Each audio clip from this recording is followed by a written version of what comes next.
So you want to be a rock star. You want to be a networking rock star. Do you think you have what it takes?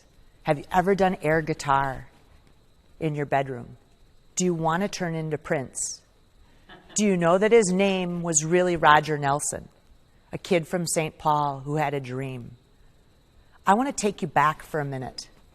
If you want to be a networking rock star, it's February 20th, 2006. I'm sitting in my car, and for those of you that know the Minnesota area, it's in the Minneapolis metropolitan parking lot. I'm about to go to my third networking event of the day. It's February, it's cold, it's snowing. My kids are at home, and I'm sitting in my car thinking, do I have my business cards? Do I know what I'm going to say? Is my elevator pitch ready? Can I sell today? Can I make those connections? I take a deep breath. I walk into the Metropolitan. I talk to 3 or 4 people. I'm very purposeful. I take their business cards. I think I stand near the bar. I'm not sure. Usually the bar is a safe place to stand next to people. I get home. I'm late. My kids are bummed out that I'm not there. And my phone rings later, and my friend says, hey, you weren't at that networking event. You're everywhere. You're networking everywhere. And all of a sudden I realize I'm not a networking rock star. I'm chasing people. I'm collecting names. I'm chasing after that LinkedIn 500 people. Do I know 500 people? I'm not purposeful in my networking. And in that moment I realized I needed to work on something I call the Impact 100. Who are the 100 people that I know that I have their back and they have my back? We work together. I know their goals. I know what it is that they want to do. I know which organizations I'm going to join. I know what I can do to help them to be more purposeful in their networking and connections. And we start building an Impact 100 together, each of us in my 100. Imagine like 99 bottles of beer, only instead you have friends, you have people that you care about, you know their goals. So all of a sudden, I'm doing this research, checking in with people, doing a survey on networking, and what do you think when people hear the word networking? What do you think? Yuck, slimy, no fun.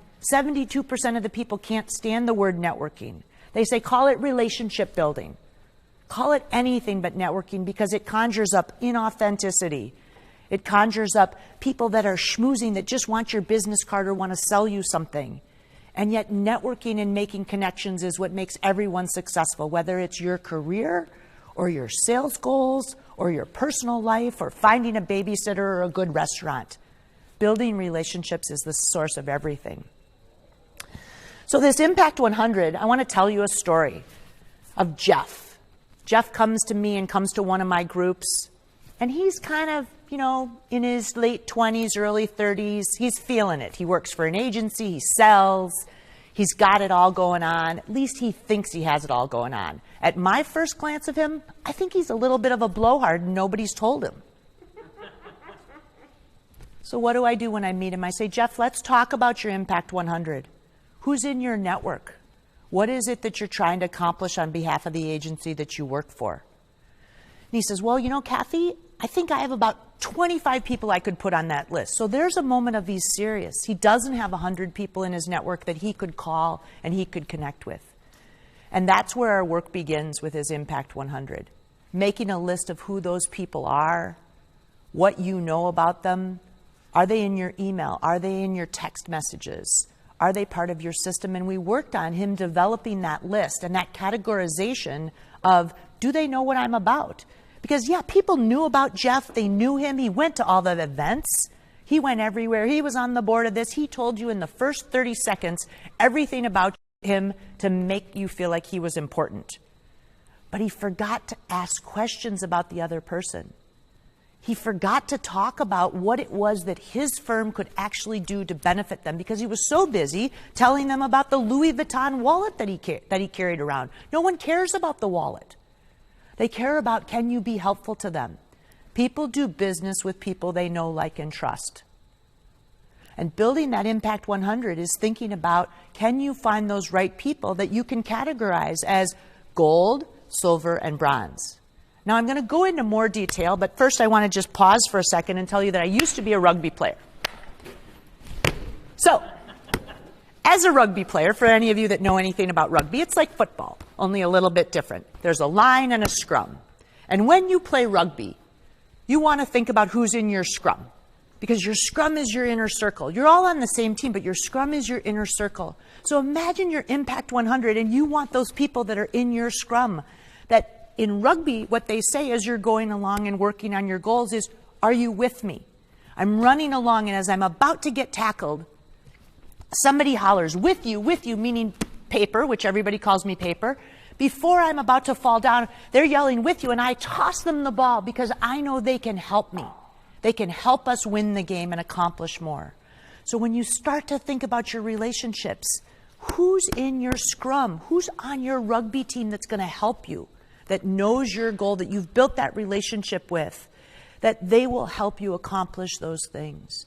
That's your inner circle. So whether you call it your networking scrum or you call it your top 25, those are the people that, one, could you call them up in the middle of the night and say, I need help? I have things that I want to do. Or do they know that, you know what, maybe you're a little bit nervous about your presentation and you can call them and say, can I run through my presentation with you? I've got a big sales pitch tomorrow. So when Jeff learned these things about who was in his inner circle and his rugby networking scrum, he was able to build relationships where other people were referring business to him. Slowly, his Impact 100 grew from 25 people to 100 people that he really knows what they're about. Now, instead of being on every organization and being on the board and being sort of braggadocio about it, he's on a committee that he cares about. He's much more genuine in how he shows up. People know about him. They know what to say to other people. Because often when we start to build a network, we show up and we do things that are disingenuine. We click like on LinkedIn every single time. We don't ever read the article. We never make a comment. 70% of people are on LinkedIn every single day. How many of you actually say something, support the people that are in your network, in your Impact 100? So I'm going to leave this rugby ball down for a second and tell you again about another woman who works in corporate America. Because the same thing applies for your Impact 100, whether you're working on your career inside of a company. Sarah came to me and Sarah said, you know what, I've got a great career. Everything's going well. I'm being tapped for all these positions. But the anxiety of all the work that I'm doing is really stressing me out. I don't know who to talk to. I don't know who to trust.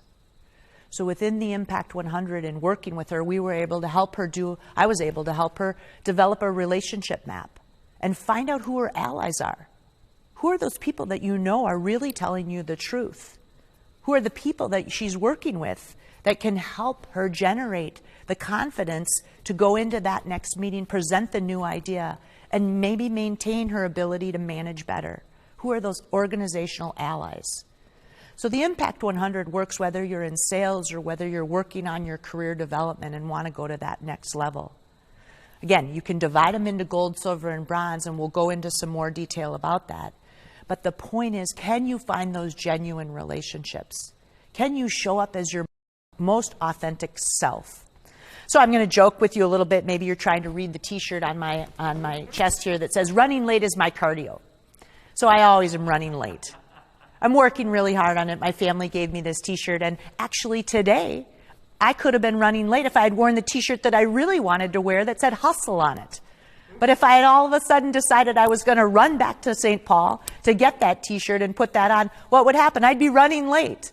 So instead, you're going to get the running late is my cardio shirt instead of hustle, because part of networking is embracing the bloopers, embracing those things that are funny, that make you authentic, that make you someone that people want to talk to, that make you memorable, that make you so that you're the one that they say, you know what, that was really fun. We had a great connection and I want to do business with them. I want to learn more. So with that, I encourage you, find your rugby networking scrum, embrace any of those networking bloopers, and build your Impact 100. Thank you.